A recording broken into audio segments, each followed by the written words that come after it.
Hi, my friends, it's Marta here. Today I'm coming with this beautiful Wowzer project. I hope you will enjoy it and I hope you will join me. And we're gonna be creating this shaped card in the shape of the tea cup with these beautiful flowers. Now, this is day 7 of our flower craft festival. Together with my friends, we are having this video collaboration every Monday and Friday. We're coming with different ideas, and I encourage you to check the description down below so you could find all the links to another videos, and I encourage you to check them because they are always amazing and I love to see what my friends are coming up. We always have the same prompt. So today we are making some shaped cards. Now, I initially I was thinking of creating the shape card like more 3D size, but then I thought, why not go crazy and create it in more like a three-dimensional form. This is super easy, and this is a kind of a project for everyone. You can even go without the scissors, no scissors, I'm sorry, without the die cutting machine. I was trying to say, if you don't have the access to the dies, here I'm using just a pencil, piece of the string, and I'm just marking myself this circular line. You can use the circle cutter, of course, or Cernicus, but I'm finding it this is the easiest way. Here I kind of loosen up the string a little bit, so it's a little bit uneven, but in a second you will see me fixing this thing because the side of this cup are not matching. One is a little bit taller than the other, but if you just check it with the regular ruler, mark yourself how much width you have on one side, then mark it on the other one, and this is just a matter of slightly trimming it.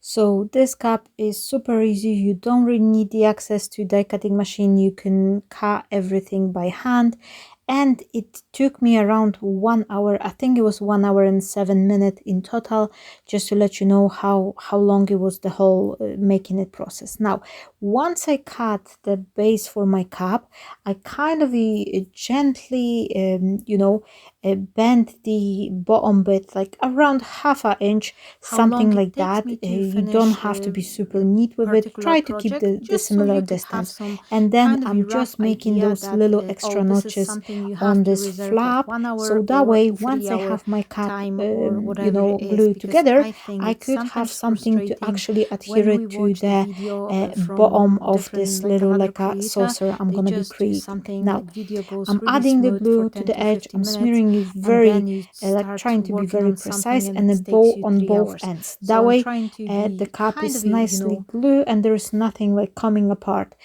because if you're gonna skip the step, you're not gonna be smearing the glue with your finger, you may have the ugly gaps on this edge where the papers are meeting. Here you can see those little extra notches. They will be very handy to adhere my card.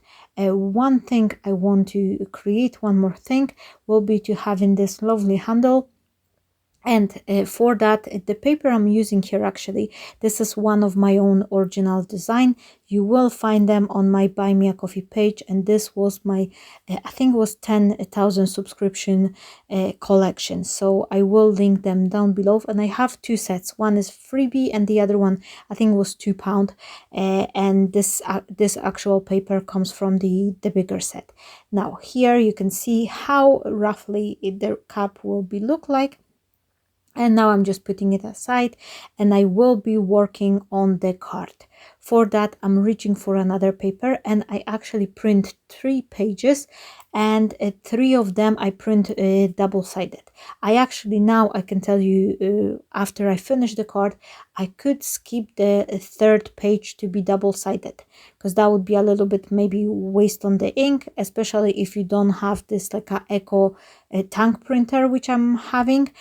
So if you're using like inkjet printers, which are kind of sometimes expensive to run, I would definitely just print the paper for a saucer, and maybe the one for the card if you want the card to be visible on both sides, the same design. Otherwise, the cup, that could be single printed page, and the card as well, to be fair. So the things which are need to be kind of a double-sided will be the saucer and the teacup handle. So that's a thing which you don't want to have this like a white design peeking through. Now I'm trying to marry up the design, which is kind of a pointless because it's not going to be visible, but I'm always trying wherever I can, like, oh, maybe I will just match up design, and but no one will see it later on. It was just me trying to be a little bit fussy, but anyway, I'm using the circular dies.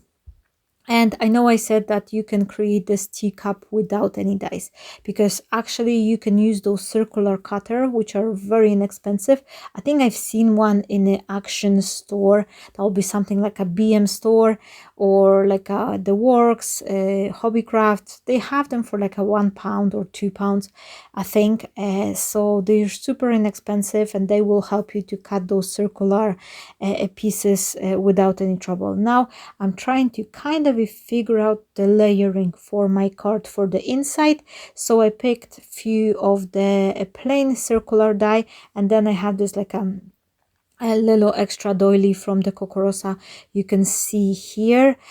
I'll see if the die is still available. The large circular dies, they were from the Craft Stash, which is no longer trading. So but for the Kokorosa die, I'll see if I could give you the link. I cut a couple of the layers to put inside of my card, and because I'm saving on the paper, you can see here I have the larger die and the smaller one inside, so that will be for my mat and layering. And sometimes if you put a couple layers one on top of another, you don't really need the whole page because it's not gonna be visible. Here you can see I'm gonna place the larger white frame, which is supposed to be a circle, but I'm saving on the paper, and that way I'm not adding this additional weight to my card as well. I think it's sturdy enough, so it doesn't really need as many layers. And I recommend you to work with the liquid adhesive. If you have some uneven shapes, things like that, it's always great to have some kind of a movable adhesive like the liquid one, because with the foam tape or like, I'm sorry, double-sided tape, once you press something down, it's very hard to move it. The glue will give you a little bit room to wiggle. And here you can see how the inside portion of the card stays. I think I'm gonna be leaving it blank. Like, I know I left it blank here because later on I would like to add the printed wishes in the white circle. So I purposely didn't put any extra flower embellishment like the ephemera pieces inside, because then it would be hard to add another printed wishes circle. So I'm just leaving it because I'm probably gonna use this card for my granny. So I think because she loves flowers and she has this nice like a kind of a exposition of my card on the mantle, so I will give her another one. Last year she was I actually made this like a flower hat for her. She really liked it. She also have like an open book card, so I think the teacup will be nice one to add to the collection. Here I am kind of trying to see how one thing, like how it's all come up together, like the cup on the card, and then I'm gonna start assembling my saucer. And you could actually create the single circle and do a little bit hinge for it, but this is my afterthought. But anyway, I think it's working nice as well, because having all this layer from the circular card, it actually give a little bit more substance to the saucer, so it become a little bit more steadier.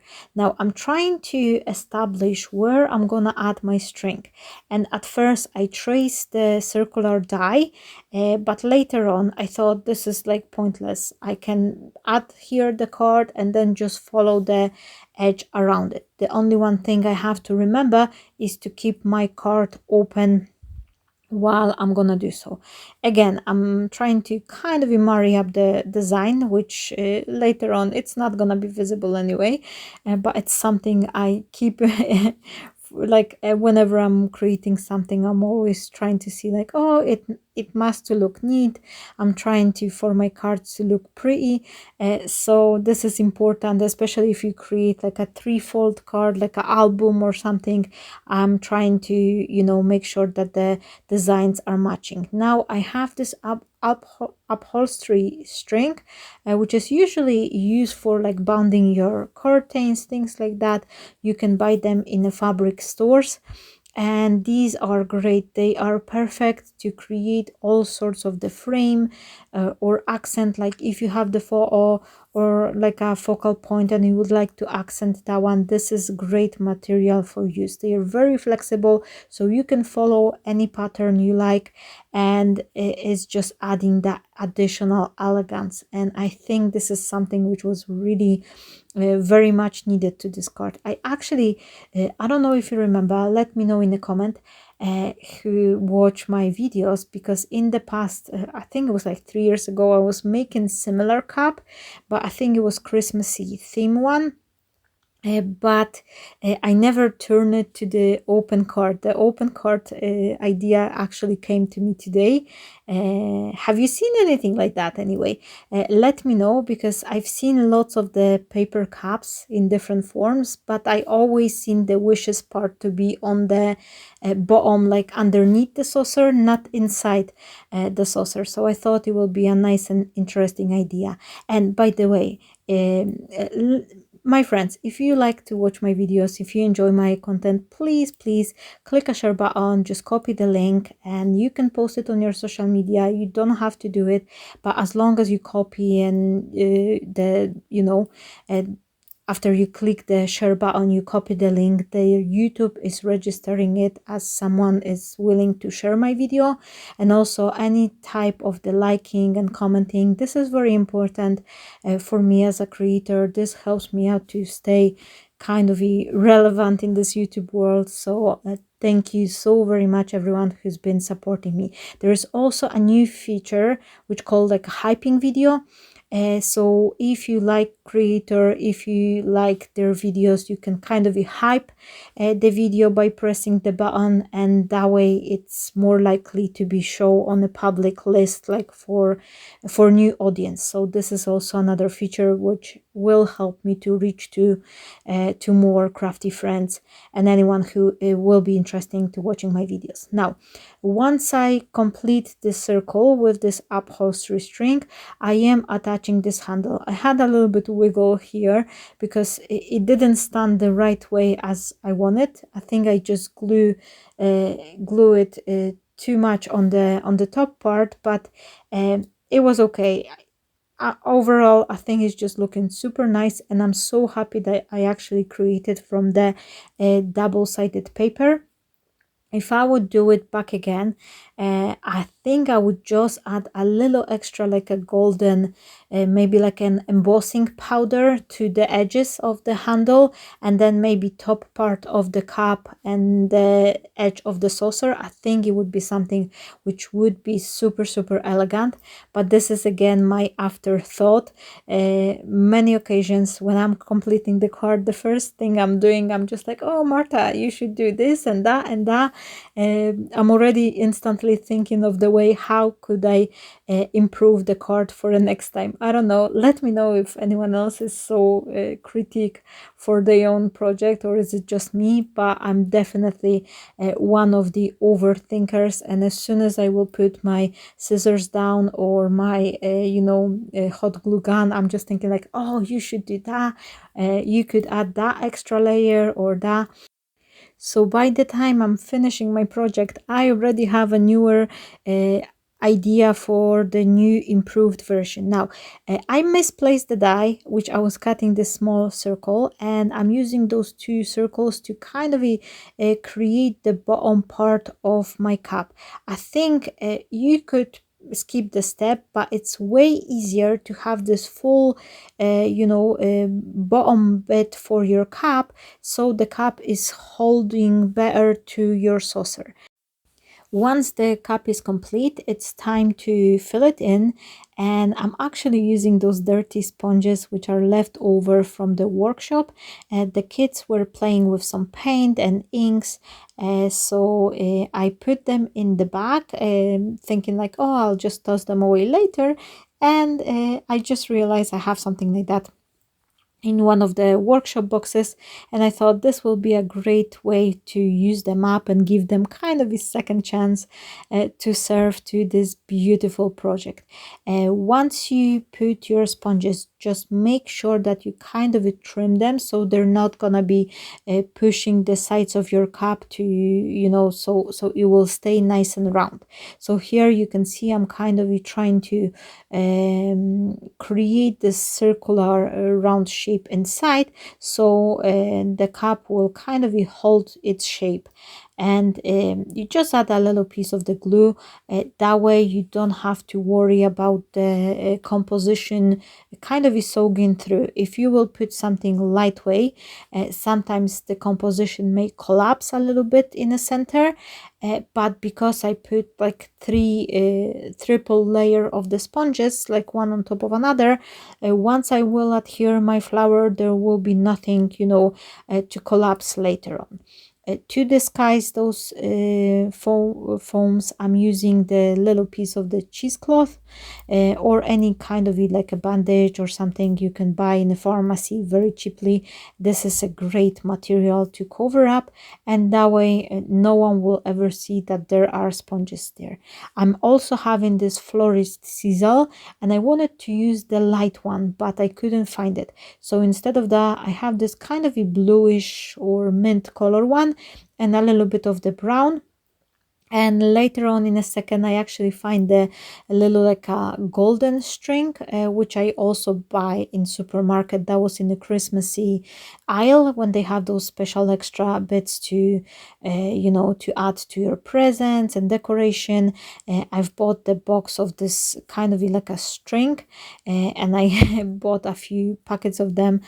So this is what I'm gonna be using. Now, before I will adhere my saucer, I also thought it would be looking nice, not so plain, if I will add some sort of the doily. So I have this card making magic die, one of my favorite one, with this beautiful ornamental element, and I'm cutting it with the opening inside, so it's not really visible from the point where I have my flower composition. But if you look on the cup on the other side, it looks so pretty, and it's just looking like that would be extra extra pattern kind of painted on a saucer. So I think it's just adding that extra elegance, and the cup is not looking as plain thanks to it. But you don't have to add anything like that, or you can use the paper doily. Sometimes you can buy the ready-made doilies as well, and that could be also serving as the decorative element if you don't have the die cutting machine. Now I'm adding a little bit of the glue. At first I started to adding little dots, but I thought it's just going too slow, so I reached for my favorite technique, just add a little bit extra glue on my hand and just quickly press it down, and this works magic. This is my favorite way to add the adhesive to all the fancy dies, because you don't have to try to fiddle with the glue. Here I am trimming a little extra bit on the side, just so it's not gonna be hatching when I'm opening my card, but it's hardly visible, and you cannot really tell that the little piece is missing. Here I'm adding the glue to the whole base, and thanks to the little extra circular element I add, it was much easier to actually adhere my cup to the card. And once the cup is put up together, this is my favorite part of every creation, is the moment where I can really bring the project to life by adding some paper flowers, some extra embellishments. And I do have those flowers handmade. They were just made from the watercolor paper. There is a specific video on my channel well. And these ones I actually use the die, but I also have the video where I'm making flowers even without the dies. So if you don't have a die cutting machine, you can actually very simply create those flowers without the machine. Here is this golden string which I was telling you, and this one is a little bit more like a hard to cut. It was almost like this metallic material, not like a string, but like more like kind of a plastic one, but I think it's just adding nice shine. I'm gonna put the whole top of the cup, I'm gonna cover it with the flowers anyway, but at this particular moment, and this is the question I'm getting quite often, Marta, why you put so many elements and then you cover them up with some extra elements on top? Uh, on the place where we are creating our composition, we not necessarily know, and I'm speaking from my own experience actually, so I not necessarily know how am I gonna end up with the composition. I have the rough idea what I'm planning to achieve, what look I'm going for, but I rather add something nice one layer before it, even though it may be covered later on. But in case it's gonna be visible, in case I'm gonna have some gaps, I'm not gonna have like ugly sponge or something else picking through. So I hope it's making a little bit more sense for you now, in case you are wondering like, why am I covering some things, why I'm gluing something and then place something on top of it. So then once you have that extra, all the gaps fill in, you're not risking that you have a nice composition and then in the middle you have that hole and there's like ugly sponge or something, you know, popping through, and that's really ruining the whole effect. So if you're aiming for your card to look nice, to be that luxury touch, there's always, you know, that one step which will save you a lot of frustration, because it's easier to add extra leaf or something beforehand and then trying to squeeze it in a little gap. So here is the final look. On the back you have the place for adhering your logo or something, and this is how the cups turn out. I hope you enjoyed this video. Don't forget to say hi in a comment, and that will be me. And of course, check the video from all other creators as well. I will see you on Monday. Stay blessed and bye bye.